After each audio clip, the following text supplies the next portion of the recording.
ਜਿਨ੍ਹਾਂ ਦੇ ਵਿੱਚੋਂ ਲਾਭ ਲੈਣ ਵਾਸਤੇ ਸਾਨੂੰ ਜਿਹੜਾ ਹੈ ਉਹ ਝੁਕਣਾ ਪੈਂਦਾ, ਨਿਵਣਾ ਪੈਂਦਾ ਹੈ, ਨਿਮਰਤਾ ਧਾਰਨ ਕਰਨੀ ਪੈਂਦੀ ਆ। ਇਸੇ ਤਰ੍ਹਾਂ ਇੱਕ ਵਾਰੀ ਕਹਿੰਦੇ ਨੇ, ਇੱਕ ਸੀ ਮਿੱਟੀ ਦਾ ਘੜਾ, ਗਰਮੀਆਂ ਦੇ ਦਿਨ ਪਾਣੀ ਦਾ ਭਰਿਆ ਹੋਇਆ ਠੰਡਾ ਠਾਰ ਘੜਾ, ਉਸ ਘੜੇ ਦੇ ਉੱਤੇ ਇੱਕ ਚੱਪਣ ਵੀ ਪਿਆ, ਮਿੱਟੀ ਦਾ ਚੱਪਣ, ਚੱਪਣੀ, ਜਿਹਦੇ ਨਾਲ ਉਹਨੂੰ ਢੱਕਿਆ ਹੋਇਆ। ਇਹਨਾਂ ਦੋਨਾਂ ਦੀ ਆਪਸ 'ਚ ਗੱਲਬਾਤ ਹੋਈ। ਉਸ ਘੜੇ ਦੇ ਉੱਤੇ ਜਿਹੜਾ ਚੱਪਣ ਪਿਆ ਸੀ, ਉਹਨੇ ਘੜੇ ਦੇ ਉੱਤੇ ਸਵਾਲ ਕੀਤਾ, ਕਹਿਣ ਲੱਗਾ ਵੀ ਇਹ ਦੱਸ, ਤੇਰੇ ਕੋਲ ਜਿਹੜਾ ਵੀ ਆਉਂਦਾ ਤੂੰ ਉਹਨਾਂ ਸਾਰਿਆਂ ਨੂੰ ਪਾਣੀ ਪਿਲਾਉਂਦਾ? ਜਿਹੜਾ ਵੀ ਤੇਰੇ ਕੋਲ ਪਿਆਸਾ ਆਉਂਦਾ ਤੂੰ ਸਾਰਿਆਂ ਨੂੰ ਪਾਣੀ ਪਿਲਾਉਂਦਾ? ਮੈਂ ਵੀ ਤੇ ਤੇਰੇ ਕੋਲ ਹੀ ਰਹਿੰਦਾ, ਤੇਰੇ ਉੱਤੇ ਬੈਠਾ ਹੋਇਆ ਮੈਂ। ਚੱਪਣ ਨੇ ਕਿਹਾ, ਮੈਨੂੰ ਪਾਣੀ ਕਿਉਂ ਨਹੀਂ ਪਿਆਉਂਦਾ? ਮੈਂ ਪਿਆਸਾ ਹੀ ਬੈਠਾ ਰਹਿਣਾ। ਤੁਸੀਂ ਵੇਖਿਆ ਹੋਵੇਗਾ ਘੜੇ ਦਾ ਜਿਹੜਾ ਚੱਪਣ ਆ ਉਹ ਕਈ ਵਾਰੀ ਉੱਤੋਂ ਸੁੱਕਾ ਹੀ ਰਹਿੰਦਾ, ਇਹ ਨਹੀਂ ਵੀ ਉਹਦੇ 'ਚ ਵੀ ਪਾਣੀ ਭਰਿਆ ਹੋਵੇ। ਮੈਨੂੰ ਕਿਉਂ ਨਹੀਂ ਪਾਣੀ ਪਿਲਾਉਂਦਾ? ਅੱਗਿਓਂ ਘੜੇ ਨੇ ਜਵਾਬ ਦਿੱਤਾ, ਜਿਹੜੇ ਆਉਂਦੇ ਨੇ ਨਾ ਪਿਆਸੇ, ਉਹ ਵਿਚਾਰੇ ਬੜੇ ਪਿਆਰ ਨਾਲ, ਬੜੇ ਸਤਿਕਾਰ ਦੇ ਨਾਲ ਦੋਵੇਂ ਹੱਥ ਜੋੜ ਕੇ ਇਸ ਤਰ੍ਹਾਂ ਬਣਾਉਂਦੇ ਨੇ ਬੁੱਕ। ਉਹਨਾਂ ਦੇ ਬੁੱਕ ਦੇ ਵਿੱਚ ਕੋਈ ਪਾ ਦਿੰਦਾ ਪਾਣੀ, ਅਤੇ ਉਹ ਬੁੱਕ ਆਪਣੇ ਮੂੰਹ ਨੂੰ ਲਾ ਕੇ ਗੋਡਿਆਂ ਭਾਰ ਬੈਠ ਕੇ ਬੜੀ ਨਿਮਰਤਾ ਦੇ ਨਾਲ ਪਾਣੀ ਪਾਉਣ ਵਾਲਾ ਉਹਨਾਂ ਦੇ ਬੁੱਕ 'ਚ ਪਾਣੀ ਪਾਈ ਜਾਂਦਾ। ਆ ਭਾਂਡੇ ਤੇ ਆਦਿਕ ਤੇ ਅੱਜ ਕੱਲ੍ਹ ਸ਼ੁਰੂ ਹੋਏ ਨੇ, ਪਹਿਲਾਂ ਤਾਂ ਭਾਂਡੇ ਆਦਿਕ ਹੁੰਦੇ ਹੀ ਕੋਈ ਨਹੀਂ ਸੀ। ਪਾਣੀ ਆਦਿਕ ਲੋਕ ਬੁੱਕ 'ਚ ਹੀ ਪੀ ਲੈਂਦੇ ਹੁੰਦੇ ਸੀ। ਜਾਂ ਜਿਹੜੇ ਆ ਪੈਲੀਆਂ ਦੇ ਵਿੱਚ ਖਾਲ ਵਗਦੇ ਨੇ, ਆਡਾਂ, ਖਾਲ, ਇਹਨਾਂ ਦੇ ਵਿੱਚੋਂ ਪਾਣੀ ਦੇ ਬੁੱਕ ਭਰ ਭਰ ਕੇ ਪੀ ਲੈਣੇ। ਪੰਜਾਬ ਦੇ ਪਾਣੀ ਇੰਨੇ ਵਧੀਆ ਅਤੇ ਸਾਫ ਸੁਥਰੇ ਹੁੰਦੇ ਸੀ। ਉਹ ਜਿਹੜੇ ਬਾਹਰੋਂ ਰਾਹੀ ਆਉਂਦੇ ਨੇ, ਉਹ ਆਉਂਦੇ ਨੇ ਨਿਮਰਤਾ ਨਾਲ, ਗੋਡਿਆਂ ਭਾਰ ਬਹਿ ਕੇ ਇਸ ਤਰ੍ਹਾਂ ਹੱਥ ਫੈਲਾਉਂਦੇ ਨੇ, ਅਤੇ ਜਿਹੜਾ ਪਿਆਰ ਨਾਲ ਹੱਥ ਫੈਲਾਵੇ ਉਹਦੇ ਬੁੱਕ ਵਿੱਚ ਕੁਝ ਨਾ ਕੁਝ ਪਾਉਣਾ ਹੀ ਪੈਂਦਾ। ਜਿਹੜਾ ਬੁੱਕ ਕਰੇ ਉਹਦੇ ਹੱਥ 'ਚ ਹੀ ਪ੍ਰਸ਼ਾਦ ਪੈਂਦਾ ਗੁਰੂ ਸਾਹਿਬ ਦਾ, ਅਤੇ ਕਈਆਂ ਨੂੰ ਕਹਿਣਾ ਪੈਂਦਾ ਵੀ ਪ੍ਰਸ਼ਾਦ ਲੈ ਲਓ। ਅਤੇ ਇਸ ਤਰ੍ਹਾਂ ਘੜੇ ਨੇ ਕਿਹਾ ਵੀ ਤੂੰ ਹੋਇਆ ਹੰਕਾਰੀ, ਤੂੰ ਮੇਰੇ ਸਿਰ 'ਤੇ ਚੜ੍ਹ ਕੇ ਬੈਠਾ ਰਹਿਣਾ, ਤਾਂ ਕਰਕੇ ਤੈਨੂੰ ਪਾਣੀ ਨਹੀਂ ਮਿਲਦਾ, ਤੂੰ ਪਿਆਸਾ ਹੀ ਰਹਿ ਜਾਂਦਾ ਹੈ। ਇਸ ਵਾਸਤੇ ਬਹੁਤ ਸਾਰੀਆਂ ਐਸੀਆਂ ਬਾਤਾਂ ਨੇ, ਅਗਰ ਸਾਡੇ ਮਨ 'ਚ ਨਿਮਰਤਾ ਹੋਵੇ, ਪਿਆਰ ਹੋਵੇ, ਮਿਠਾਸ ਹੋਵੇ, ਸਾਨੂੰ ਬਹੁਤੀਆਂ ਦਾਤਾਂ ਪ੍ਰਾਪਤ ਹੋ ਜਾਂਦੀਆਂ ਨੇ। ਅਤੇ ਅਗਰ ਅਸੀਂ ਹਾਥੀ ਵਰਗੇ ਬਣੇ ਰਹੀਏ, ਅਸੀਂ ਖਾਲੀ ਰਹਿ ਜਾਂਦੇ ਹਾਂ। ਇਹ ਤਾਂ ਗੁਰੂ ਸਾਹਿਬ ਜੀ ਕਿਰਪਾ ਕਰਨ।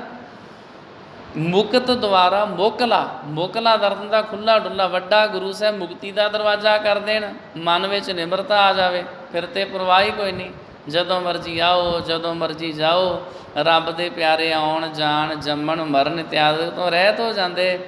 ਉਹਨਾਂ ਨੂੰ ਤਾਂ ਜਿਉਂਦੇ ਜੀ ਹੀ ਸਾਧ ਸੰਗਤ ਜੀ ਮੁਕਤੀ ਮਿਲ ਜਾਂਦੀ ਆ।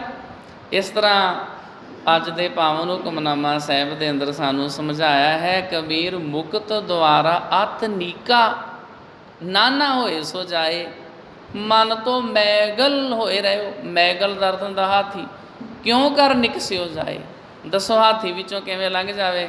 ਤਾਂ ਕਰਕੇ ਭਾਈ ਜਿਹੜੀ ਹਾਥੀ ਵਾਲਾ ਬਣਾਇਆ ਨਾ ਆਪਣੇ ਮਨ ਨੂੰ, ਹਾਥੀ ਵਰਗਾ ਇੰਨਾ ਵੱਡਾ, ਉਹਨੂੰ ਛੱਡ ਕੇ ਨਿਮਰਤਾ ਧਾਰਨ ਕਰਨੀ ਚਾਹੀਦੀ।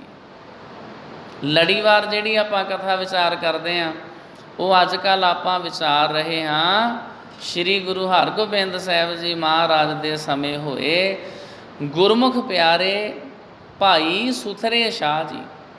ਨਿੱਕੀਆਂ ਨਿੱਕੀਆਂ ਸਾਖੀਆਂ ਨੇ, ਇੱਕ ਅਸੀਂ ਕੱਲ੍ਹ ਪੜ੍ਹੀ ਵਿਚਾਰੀ ਸੀ, ਇੱਕ ਅਸੀਂ ਅੱਜ ਪੜ੍ਹਦੇ ਹਾਂ। ਅੱਜ ਦੀ ਜਿਹੜੀ ਸਾਖੀ ਹੈ ਨਾ, ਬੜੀ ਸਾਨੂੰ ਝੰਜੋੜਨ ਵਾਲੀ ਆ। ਇਹ ਸੁਥਰਾ ਜਿਉਂ ਜਿਉਂ ਵੱਡਾ ਹੁੰਦਾ ਗਿਆ, ਤਿਉਂ ਤਿਉਂ ਬੜਾ ਬੇਪਰਵਾਹ, ਮਖੌਲੀਆ ਅਤੇ ਟਿਚਕਰਬਾਜ਼ ਹੁੰਦਾ ਗਿਆ। ਕਹਿੰਦੇ ਹਨ ਕਿ ਜਦੋਂ ਇਹ ਅਜੇ 15-16 ਵਰ੍ਹਿਆਂ ਦਾ ਹੀ ਸੀ ਕਿ ਇਹ ਹਰ ਇੱਕ ਉੱਤੇ ਟੀਕਾ ਟਿੱਪਣੀ ਅਤੇ ਹਰ ਇੱਕ ਉੱਤੇ ਨੁਕਤਾਚੀਨੀ ਕਰਨ ਲੱਗ ਪਿਆ। ਇੱਕ ਵਾਰੀ ਦੀ ਨੁਕਤਾਚੀਨੀ ਅਸੀਂ ਵੀ ਕਰਦੇ ਹਾਂ, ਪਰ ਉਹ ਸਾਰਥਕ ਨਹੀਂ ਹੁੰਦੀ। ਉਹਦੇ ਵਿੱਚ ਕੋਈ ਤੱਤ ਨਹੀਂ ਹੁੰਦਾ। ਨੁਕਤਾਚੀਨੀ, ਟੀਕਾ ਟਿੱਪਣੀ ਕਰਨੀ ਕਿਸੇ ਚੰਗੇ ਕੰਮ ਦੇ ਉੱਤੇ, ਭਾਵ ਜਿਹਦੇ ਨਾਲ ਕਿਸੇ ਨੂੰ ਕੋਈ ਸਿੱਖਿਆ ਮਿਲ ਸਕਦੀ ਹੋਵੇ, ਜਿਹਦੇ ਨਾਲ ਕਿਸੇ ਦਾ ਜੀਵਨ ਬਦਲਦਾ ਹੋਵੇ। ਟੀਕਾ ਟਿੱਪਣੀ, ਵਿਚਾਰ ਕਰਨੀ, ਨੁਕਤਾਚੀਨੀ ਕਰਨੀ ਇਸ ਤਰ੍ਹਾਂ ਦੀ ਚਾਹੀਦੀ ਆ ਵੀ ਜਿਹਦੇ ਨਾਲ ਅਗਲੇ ਨੂੰ ਜਿਹੜਾ ਉਹ ਸਿੱਖਿਆ ਪ੍ਰਾਪਤ ਹੋਵੇ ਵੀ ਹਾਂ ਭਾਈ ਮੈਂ ਗਲਤ ਸਾਂ, ਮੈਨੂੰ ਇਸ ਤਰ੍ਹਾਂ ਨਹੀਂ ਸੀ ਕਰਨਾ ਚਾਹੀਦਾ। ਇਸ ਤਰ੍ਹਾਂ ਦੀ ਟੀਕਾ ਟਿੱਪਣੀ ਜਿਹਦੇ ਵਿੱਚ ਕੋਈ ਤੱਤ ਵੀ ਹੋਵੇ। ਇੱਕ ਵਾਰੀ ਦੀ ਗੱਲ ਹੈ ਕਿ ਸਾਹਿਬ ਮੀਰੀ ਪੀਰੀ ਦੇ ਮਾਲਕ ਅਜੇ ਦਰਬਾਰ ਵਿੱਚ ਨਹੀਂ ਸਨ ਆਏ। ਦੀਵਾਨ ਸਜਿਆ ਸੀ, ਰਾਗੀ ਕੀਰਤਨ ਕਰ ਰਹੇ ਸਨ ਅਤੇ ਇੱਕ ਸ਼ਬਦ ਦੀ ਵਿਆਖਿਆ ਕਰ ਰਹੇ ਸਨ। ਸੁਥਰਾ ਗੁਰਦਰਬਾਰ ਵਿੱਚ ਆ ਗਿਆ, ਦੇਖਿਆ ਕਿ ਸ਼ਹਿਨਸ਼ਾਹ ਸੁਲਤਾਨ ਜੀ ਆਪਣੇ ਸਿੰਘਾਸਨ ਉੱਤੇ ਬਿਰਾਜਮਾਨ ਨਹੀਂ ਹਨ। ਗੁਰੂ ਹਰਗੋਬਿੰਦ ਸਾਹਿਬ ਜੀ ਅਜੇ ਆਏ ਹੀ ਨਹੀਂ ਤੇ ਰਾਗੀ ਸਿੰਘ ਕੀਰਤਨ ਕਰ ਰਹੇ ਹਨ ਅਤੇ ਨਾਲ ਹੀ ਸ਼ਬਦ ਦੀ ਵਿਆਖਿਆ ਕਰ ਰਹੇ ਹਨ। ਕਈ ਸੰਗਤ ਵਿੱਚ ਬੈਠੇ ਆਪਸ ਵਿੱਚ ਗੱਲਾਂ ਕਰ ਰਹੇ ਹਨ ਅਤੇ ਕਈ ਮਾਈਆਂ ਵੀ ਗੱਲਾਂ ਵੀ ਕਰਦੀਆਂ ਪਈਆਂ ਹਨ ਅਤੇ ਨਾਲ ਸੂਤਰ ਵੀ ਅਟਰਦੀਆਂ ਪਈਆਂ ਹਨ। ਸੂਤ ਨੂੰ ਅਟੇਰਨਾ ਇਹ ਪੁਰਾਣੇ ਸਮੇਂ 'ਚ ਮਾਤਾਵਾਂ ਕਰਦੀਆਂ ਹੁੰਦੀਆਂ ਸੀ। ਪਹਿਲਾਂ ਤਾਂ ਰੂੰ ਦੀਆਂ ਪੂਣੀਆਂ ਵੱਟ ਲੈਣੀਆਂ ਚਰਖੇ ਦੇ ਨਾਲ, ਬਾਅਦ 'ਚ ਜਿਹੜੀਆਂ ਪੂਣੀਆਂ ਹੁੰਦੀਆਂ ਸੀ ਇੱਕ ਲੱਕੜ ਦਾ ਟੇਰਨਾ ਜਿਹਾ ਹੁੰਦਾ ਸੀ, ਇਸ ਤਰ੍ਹਾਂ ਤੰਦ ਕਰਕੇ ਉਹਨੂੰ ਐਵੇਂ ਐਵੇਂ ਕਰੀ ਜਾਣਾ ਅਤੇ ਉਹਨੇ ਜਿਹੜਾ ਸੀ ਉਹ ਪੂਣੀ ਨੇ ਅਟੇਰਨੇ ਦੇ ਉੱਤੇ ਚੜ੍ਹ ਜਾਣਾ। ਜਿਵੇਂ ਕਹਿ ਲਓ ਵੀ ਇੱਕ ਖਾਸ ਪ੍ਰਕਾਰ ਦੀ ਰੀਲ ਬਣਾਉਣੀ, ਇੱਕ ਖਾਸ ਪ੍ਰਕਾਰ ਦਾ ਸੰਚਾ ਹੁੰਦਾ ਸੀ। ਉਸ ਸੰਚੇ ਨੂੰ ਫਿਰ ਜਦੋਂ ਖੇਸ ਇਤਿਆਦਿਕ ਕੱਪੜਾ ਉਣਨਾ ਵਾ ਸੂਤ ਦਾ, ਉਦੋਂ ਫਿਰ ਉੱਥੇ ਉਹ ਚੀਜ਼ ਕੰਮ ਆਉਂਦੀ ਸੀ, ਕਿਉਂ ਤੇ ਉਹਦੇ 'ਤੇ ਪ੍ਰੋਪਰ ਜਿਹੜਾ ਸੂਤ ਸੀ ਉਹ ਇਸ ਤਰੀਕੇ ਨਾਲ ਚੜ੍ਹਾਇਆ ਹੁੰਦਾ ਸੀ। ਉਹ ਰਾਗੀ ਸਿੰਘ ਦਰਬਾਰ ਦੇ ਵਿੱਚ ਕੀਰਤਨ ਕਰਦੇ ਪਏ ਨੇ, ਇੱਕ ਸ਼ਬਦ ਦੀ ਵਿਆਖਿਆ ਕਰਦੇ ਪਏ ਨੇ। ਕਈ ਬੰਦੇ ਅਤੇ ਬੀਬੀਆਂ ਆਪਸ ਵਿੱਚ ਗੱਲਾਂ ਬਾਤਾਂ ਕਰੀ ਜਾਂਦੀਆਂ ਨੇ। ਕਈ ਮਾਈਆਂ ਨੇ ਆਪਣਾ ਕੰਮ ਸ਼ੁਰੂ ਕੀਤਾ, ਉਹ ਟੇਰੀ ਜਾਂਦੀਆਂ ਨੇ। ਸੂਤ ਉਹਨਾਂ ਨੇ ਹੱਥ 'ਚ ਪੂਣੀਆਂ ਫੜੀਆਂ, ਪੁਰਾਣੇ ਸਮੇਂ ਦੀ ਬਾਤ ਆ, ਜਿਹਨੂੰ ਇਸ ਤਰ੍ਹਾਂ ਕਹਿ ਲਓ ਵੀ ਅੱਜ ਦੇ ਸਮੇਂ 'ਚ ਅਸੀਂ ਜਿੱਦਾਂ ਕੋਈ ਹੋਰ ਕੰਮ ਕਰੀ ਜਾਈਏ। ਸੁਥਰਾ ਇਹ ਕੁਝ ਦੇਖ ਕੇ ਚਕਿਤ ਰਹਿ ਗਿਆ, ਬਹੁਤ ਹੈਰਾਨ ਹੋਇਆ ਵੀ ਆਹ ਗੁਰੂ ਸਾਹਿਬ ਦੀ ਸੰਗਤ ਹੋ ਰਹੀ ਆ। ਰਾਗੀ ਸਿੰਘ ਵਿਚਾਰੇ ਆਪਣੇ ਕੰਮ 'ਚ ਲੱਗੇ ਨੇ, ਇਹ ਲੋਕੀ ਆਪਣੇ ਕੰਮ 'ਚ ਲੱਗੇ। ਇਹ ਕੀ ਹੋ ਰਿਹਾ? ਅੱਗੇ ਵਧਿਆ, ਦੋਵੇਂ ਹੱਥ ਜੋੜ ਕੇ ਰਾਗੀਆਂ ਵੱਲ ਪਿੱਠ ਕਰਕੇ ਉਹਨਾਂ ਅੱਗੇ ਜਾ ਖਲੋਤਾ। ਰਾਗੀਆਂ ਨੇ ਕੜਕ ਕੇ ਕਿਹਾ, ਸੁਥਰਿਆ ਅੱਗੋਂ ਹਟ ਜਾ, ਦੇਖਦਾ ਨਹੀਂ ਕਿ ਕੀਰਤਨ ਹੋ ਰਿਹਾ ਹੈ ਤੇ ਤੂੰ ਅੱਗੇ ਆ ਖਲੋਤਾ ਹੈ, ਨਾਲੇ ਸਾਡੇ ਅੱਗੇ ਪਿੱਠ ਕਰ ਲਈ ਆ। ਇਹ ਕੀ ਕੀਤਾ ਈ? ਸਾਧ ਸੰਗਤ ਜੀ, ਸਤ ਕਰਤਾਰ, ਸੁਥਰੇ ਨੇ ਜ਼ੋਰ ਨਾਲ ਉੱਚੀ ਆਵਾਜ਼ ਵਿੱਚ ਕਿਹਾ। ਸਾਰਿਆਂ ਦਾ ਧਿਆਨ ਸੁਥਰੇ ਵੱਲ ਹੋ ਗਿਆ ਕਿ ਪਤਾ ਨਹੀਂ ਇਹ ਕੀ ਕਹਿਣ ਲੱਗਾ, ਇਹਨੇ ਅੱਜ ਸਾਡੇ ਨਾਲ ਕਿਹੜੀ ਗੱਲ ਕਰਨੀ ਆ। ਅੰਤ ਸੁਥਰਾ ਬੋਲਿਆ, ਸਤਿਗੁਰੂ ਦੀ ਪਿਆਰੀ ਸਾਧ ਸੰਗਤ ਜੀ, ਤੁਸੀਂ ਇਹ ਕੀ ਸੁਣ ਰਹੇ ਹੋ? ਉਹ ਰਾਗੀ ਸਿੰਘ ਕੀਰਤਨ ਕਰਦੇ ਪਏ ਸੀ, ਨਾਲ ਵਿਆਖਿਆ ਕਰਦੇ ਸੀ। ਭਾਈ ਸੁਥਰੇ ਨੇ ਕਿਹਾ, ਉਹਨਾਂ ਦੇ ਅਗਲੇ ਪਾਸੇ ਖਲੋ ਕੇ ਉਹਨਾਂ ਰਾਗੀਆਂ ਵੱਲ ਪਿੱਠ ਕਰਕੇ ਉਹ ਜਿੱਥੇ ਉਹ ਰੱਖ ਕੇ ਬੈਠੇ ਸੀ ਸਾਜ, ਉਹਨਾਂ ਦੇ ਅੱਗੇ ਜਾ ਕੇ ਬਹਿ ਗਿਆ ਸੰਗਤ ਵੱਲ ਨੂੰ ਮੂੰਹ ਕਰਕੇ। ਕਹਿੰਦਾ, ਸਤਿਗੁਰੂ ਦੀ ਪਿਆਰੀ ਸਾਧ ਸੰਗਤ ਜੀ, ਤੁਸੀਂ ਇਹ ਕੀ ਸੁਣ ਰਹੇ ਹੋ? ਮੇਰੀ ਵੀ ਸੁਣੋ। ਸਾਰਿਆਂ ਦਾ ਧਿਆਨ ਇਸ ਵੱਲ ਖਿੱਚਿਆ ਗਿਆ। ਲੋਕੀ ਲਰਟ ਹੋ ਗਏ। ਉਹ ਮਾਈਆਂ ਨੇ ਸੂਤ ਟੇਰਨਾ ਬੰਦ ਕਰ ਦਿੱਤਾ, ਬੰਦਿਆਂ ਜਨਾਨੀਆਂ ਨੇ ਗੱਲਾਂ ਬਾਤਾਂ ਬੰਦ ਕਰ ਦਿੱਤੀਆਂ। ਸਾਰੇ ਚੁੱਪ ਕਰ ਗਏ ਵੀ ਪਤਾ ਨਹੀਂ ਸੁਥਰੇ ਸ਼ਾਹ ਅੱਜ ਕਿਹੜੀ ਸਾਖੀ ਸੁਣਾਉਣ ਲੱਗਾ ਸਾਨੂੰ।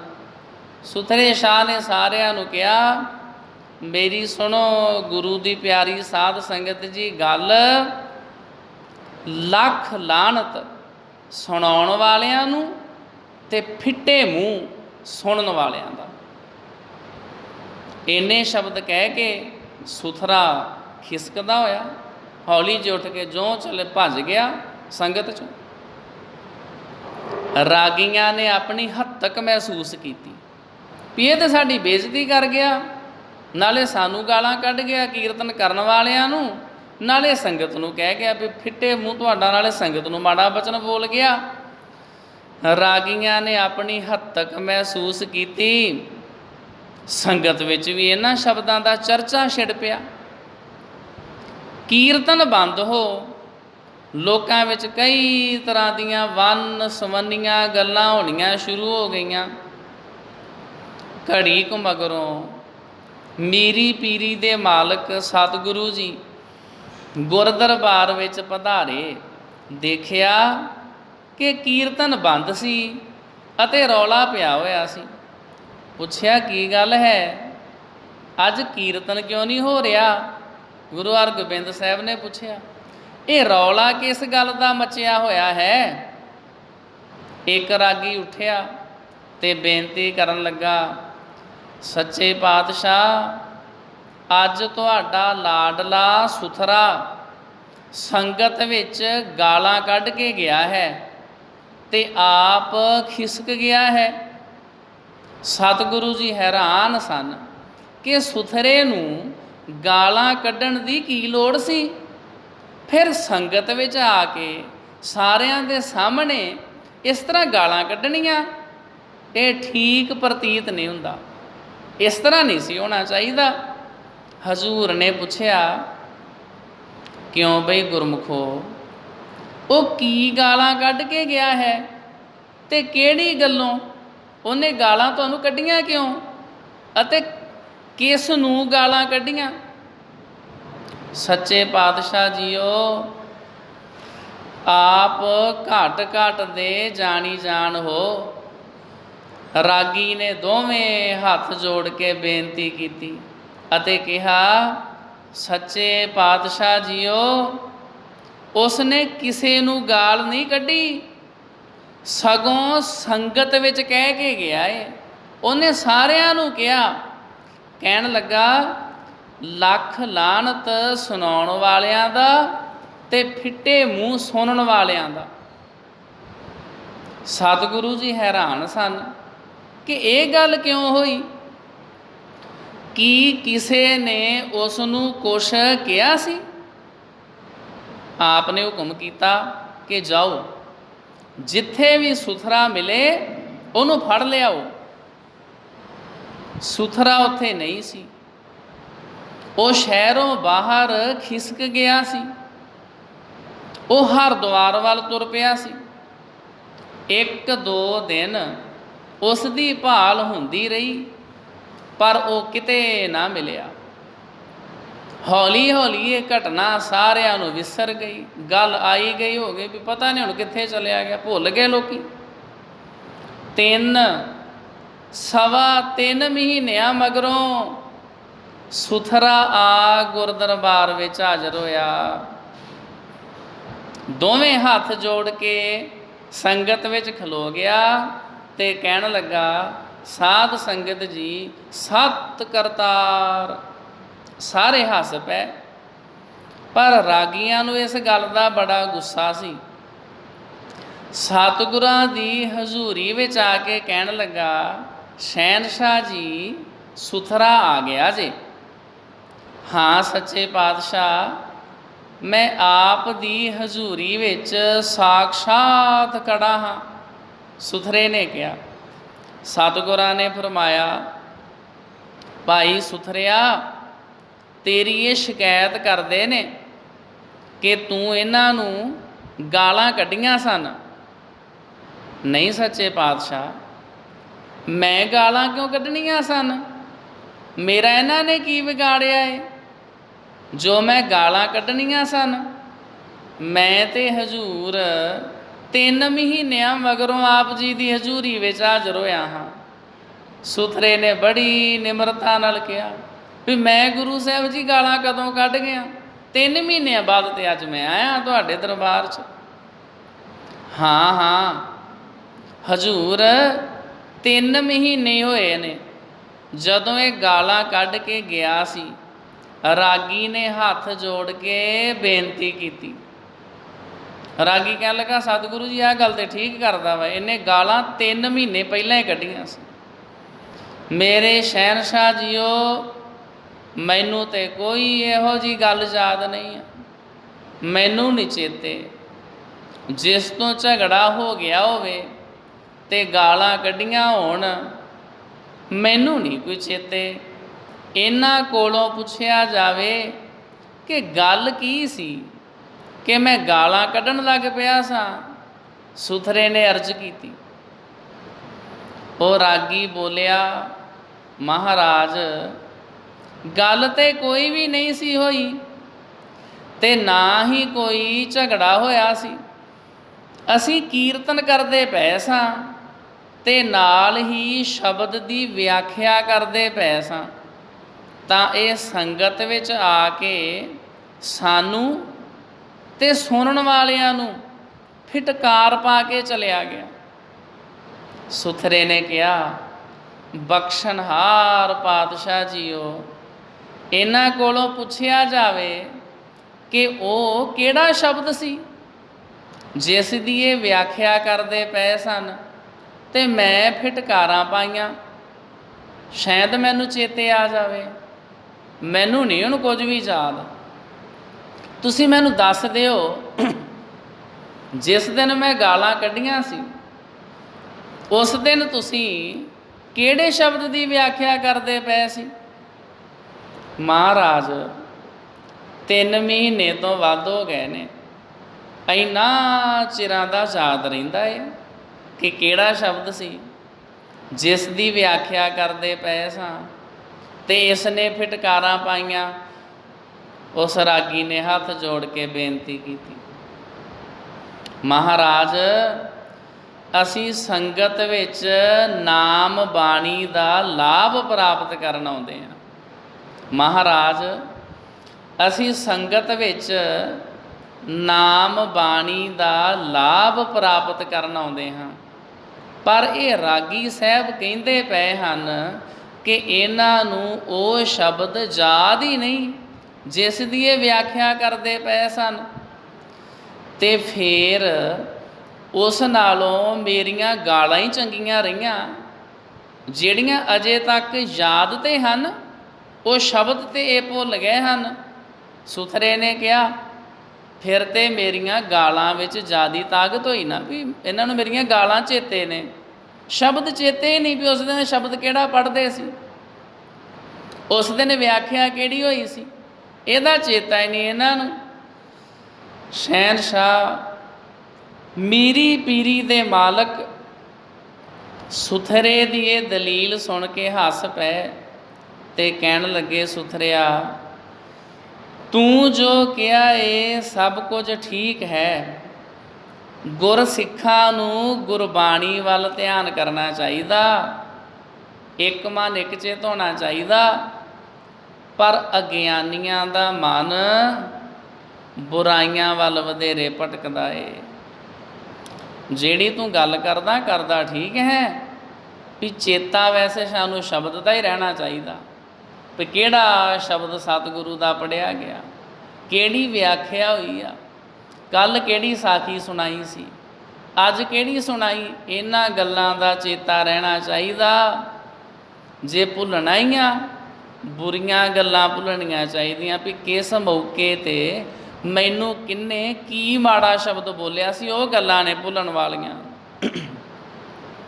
ਜੇ ਮਨ ਬਾਣੀ ਨਾਲ ਇੱਕ ਸੁਰ ਹੋਵੇ, ਜੇ ਮਨ ਬਾਣੀ ਨਾਲ ਇੱਕ ਸੁਰ ਹੋਵੇ, ਦੂਸਰਾ ਭਾਵੇਂ ਕੁਝ ਕਹਿੰਦਾ ਫਿਰੇ, ਉਸ ਨੂੰ ਉਸ ਦੀ ਕਹੀ ਗੱਲ ਦਾ ਪਤਾ ਹੀ ਨਹੀਂ ਲੱਗਦਾ ਵੀ ਮੈਨੂੰ ਕਿਸੇ ਨੇ ਕੀ ਕਹਿ ਦਿੱਤਾ। ਉਹ ਭੁੱਲ ਹੀ ਜਾਂਦੇ ਨੇ। ਪਰ ਜਿਨ੍ਹਾਂ ਦਾ ਮਨ ਬਾਹਰਲੀਆਂ ਗੱਲਾਂ ਵੱਲ ਉੱਡਦਾ ਪਿਆ ਹੋਵੇ, ਉਹਨਾਂ ਨੂੰ ਸ਼ਬਦ ਨਹੀਂ ਚੇਤੇ ਰਹਿੰਦਾ, ਉਹਨਾਂ ਨੂੰ ਗੁਰਬਾਣੀ ਨਹੀਂ ਚੇਤੇ ਰਹਿੰਦੀ, ਉਹਨਾਂ ਨੂੰ ਤੇ ਇਹ ਚੇਤੇ ਰਹਿ ਜਾਂਦਾ ਵੀ ਮੈਨੂੰ 6 ਮਹੀਨੇ ਪਹਿਲਾਂ ਫਲਾਣੇ ਬੰਦੇ ਨੇ ਕਿਹੜੀ ਗੱਲ ਕਹੀ ਸੀ। ਉਹ ਇੱਦਾਂ ਦੀਆਂ ਗੱਲਾਂ ਨਹੀਂ ਭੁੱਲਦੇ। ਉਹ ਭਾਵੇਂ ਜਿੰਨੇ ਮਰਜ਼ੀ ਇਹ ਪਾਠ ਕਰਨ ਜਾਂ ਕੀਰਤਨ ਕਰਨ, ਉਹਨਾਂ ਦਾ ਮਨ ਲਿਵਲੀਨ ਨਹੀਂ ਹੋ ਸਕਦਾ। ਜਿਹੜੇ ਮਨਮੁਖ ਨੇ, ਮੇਰੇ ਸ਼ਹਿਨਸ਼ਾਹ ਪੰਚਮ ਪਾਤਸ਼ਾਹ ਜੀ ਨੇ ਸੁਖਮਨੀ ਸਾਹਿਬ ਵਿੱਚ ਮਨਮੁਖ ਦਾ ਇਹ ਲੱਛਣ ਦੱਸਿਆ ਹੈ, ਰਹਿਤ ਅਵਰ ਕਛ ਅਵਰ ਕਮਾਵਤ, ਮਨ ਨਹੀਂ ਪ੍ਰੀਤ ਮੁਖੋਂ ਗੰਢ ਲਾਵਤ। ਕਹਿਣਾ ਕੁਛ ਹੋਰ ਤੇ ਕਰਨਾ ਕੁਛ ਹੋਰ। ਕੋਈ ਗੁਰੂ ਦੀ ਸਿੱਖਿਆ ਨਾ ਹਿਰਦੇ ਦੇ ਵਿੱਚ ਵਸਣੀ, ਮਨ ਦੇ ਵਿੱਚ ਪ੍ਰੀਤ ਨਹੀਂ ਵਾਹਿਗੁਰੂ ਜੀ ਦੇ ਵਾਸਤੇ, ਬਸ ਮੁਖ ਦੇ ਨਾਲ ਗੱਲਾਂ ਬਾਤਾਂ ਹੀ ਨੇ। ਅਸੀਂ ਜੀ ਬੜੇ ਗੁਰਮੁਖ ਪਿਆਰੇ ਹਾਂ, ਅਸੀਂ ਜੀ ਬੜੇ ਗੁਰੂ ਦੇ ਸਿੱਖ ਹਾਂ, ਤੇ ਰਹਿਤ ਉਹ ਕੋਈ ਨਹੀਂ ਦਿਖਾਈ ਦਿੰਦੀ। ਸਤਿਗੁਰਾਂ ਦੇ ਮੁਖਾਰ ਬਿੰਦ ਤੋਂ ਇਹ ਮਹਾਂਵਾਕ ਸੁਣ ਕੇ ਰਾਗੀ ਬੜਾ ਸ਼ਰਮਿੰਦਾ ਹੋਇਆ ਤੇ ਚੁੱਪ ਕਰਕੇ ਉੱਥੋਂ ਖਿਸਕਣ ਲੱਗਾ। ਸੁਥਰੇ ਨੇ ਕੋਲੋਂ ਕਿਹਾ, ਪਾਤਸ਼ਾਹ 3 ਮਹੀਨਿਆਂ ਤੋਂ ਇਹਦੇ ਦਿਮਾਗ ਅੰਦਰ ਉਹ ਗਾਲਾਂ ਫਿਰਦੀਆਂ ਰਹੀਆਂ, ਗੁਰਬਾਣੀ ਦਾ ਵਾਸਾ ਕਿੱਥੇ ਹੁੰਦਾ? ਇਹਨੂੰ ਤੇ 3 ਮਹੀਨੇ ਦੀਆਂ ਅਜੇ ਤੱਕ ਗਾਲਾਂ ਹੀ ਨਹੀਂ ਭੁੱਲੀਆਂ। ਸਤਿਗੁਰੂ ਜੀ, ਮੈਂ ਮਾਫੀ ਚਾਹੁੰਦਾ, ਇਹ ਕੁਝ ਮੈਨੂੰ ਤਾਂ ਕਰਕੇ ਕਰਨਾ ਪਿਆ ਵੀ ਜਿਹੜੇ ਸੁਣਾਉਣ ਵਾਲੇ ਨੇ ਨਾ, ਉਹ ਵੀ ਬਸ ਐਵੇਂ ਹੀ ਨੇ, ਉਹ ਵੀ ਫਾਰਮੈਲਿਟੀ ਪੂਰੀ ਕਰਦੇ। ਜਿਹੜਾ ਚਾਅ ਵਾ ਨਾ, ਚਾਅ, ਮਲਹਾਰ, ਖੁਸ਼ੀ, ਖੇੜਾ, ਆਨੰਦ ਲੈਣਾ, ਰਸ ਲੈਣਾ, ਉਹ ਸੁਣਾਉਣ ਵਾਲਿਆਂ ਵਿੱਚ ਵੀ ਨਹੀਂ ਹੈਗਾ।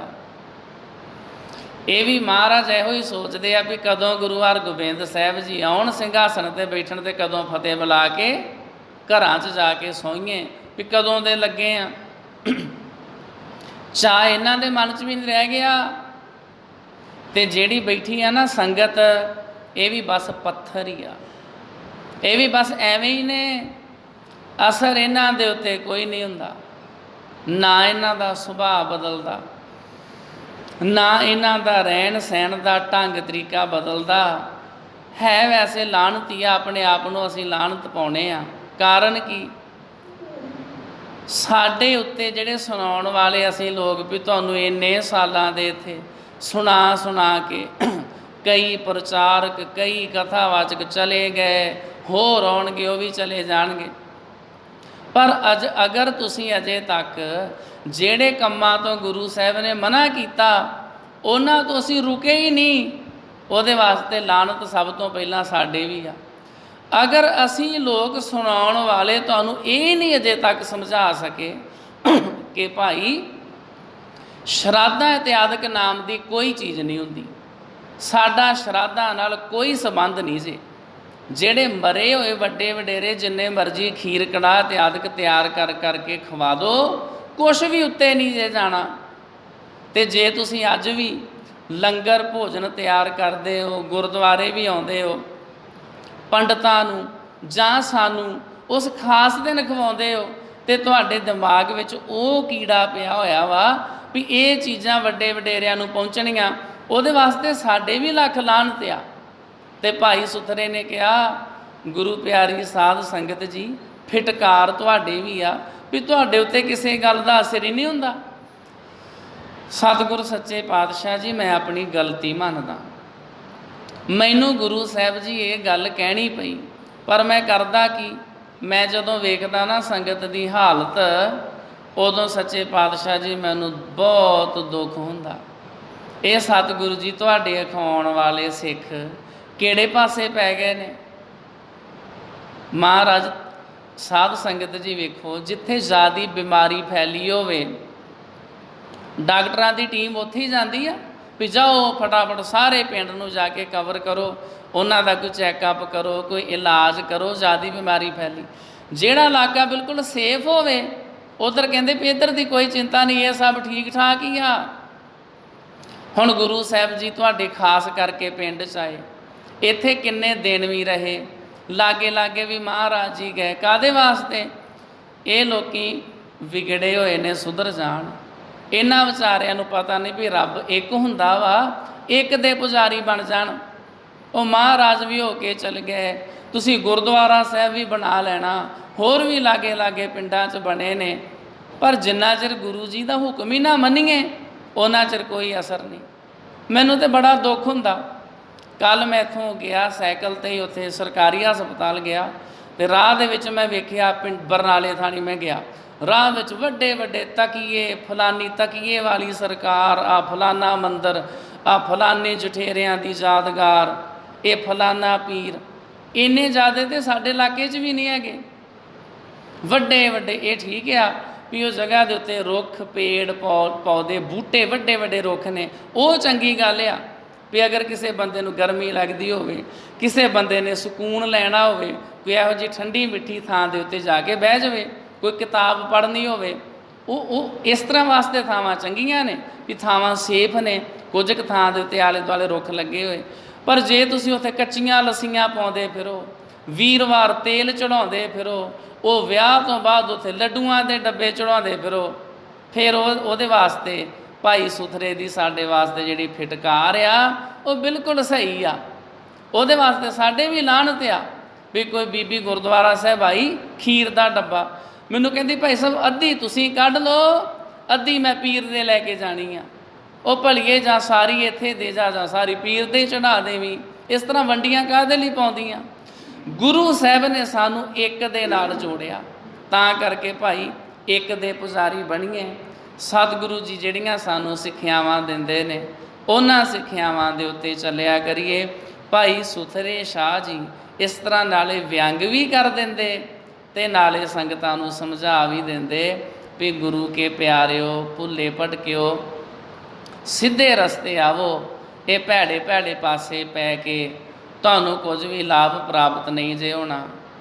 ਹੁਣ ਆਉਣ ਵਾਲੇ ਸਮੇਂ ਵਿੱਚ ਦੀਵਾਲੀ ਆਊਗੀ ਕੁਝ ਸਮੇਂ ਤੱਕ, ਜੇ ਤੁਸੀਂ ਦੀਵਾ ਜਗਾਉਣੇ ਹੀ ਆ, ਦੀਵੇ ਰਾਤ ਨੂੰ ਜਗਾ ਕੇ ਜਾਇਓ। ਗੁਰੂ ਹਰਗੋਬਿੰਦ ਸਾਹਿਬ ਦਾ ਗੁਰਦੁਆਰਾ ਸਾਹਿਬ ਆ, ਜਿਹੜੀ ਬਾਹਰਲੇ ਪਾਸੇ ਕੰਧ ਆ ਬੁਰਜੀਆਂ ਜੀਆਂ ਬਣੀਆਂ, ਉਹਨਾਂ ਦੇ ਵਿੱਚ ਰਾਤ ਦੇ ਸਮੇਂ ਇੱਕ ਇੱਕ ਦੀਵਾ ਰੱਖ ਜਿਓ ਤਾਂ ਕਿ ਗਲੀ ਦੇ 'ਚ ਚਾਨਣ ਹੋਵੇ।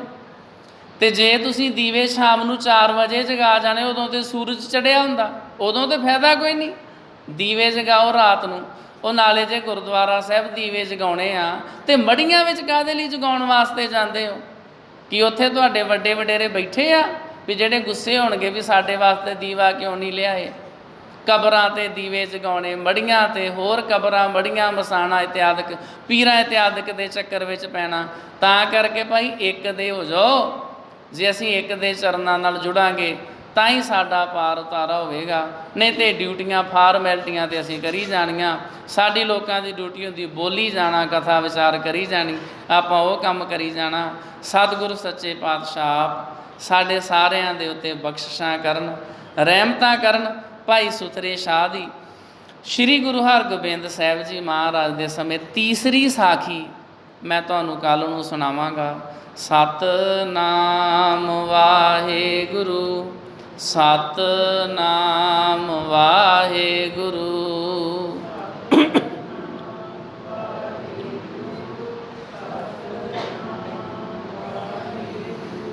ਸਤਿਨਾਮ ਵਾਹਿਗੁਰੂ, ਸਤਿਨਾਮ ਵਾਹਿਗੁਰੂ।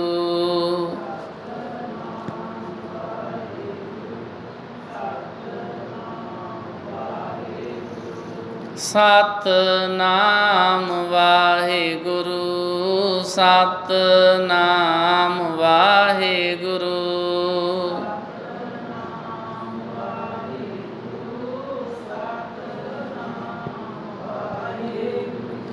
ਵਾਹਿਗੁਰੂ ਜੀ ਕਾ ਖਾਲਸਾ, ਵਾਹਿਗੁਰੂ ਜੀ ਕੀ ਫਤਿਹ।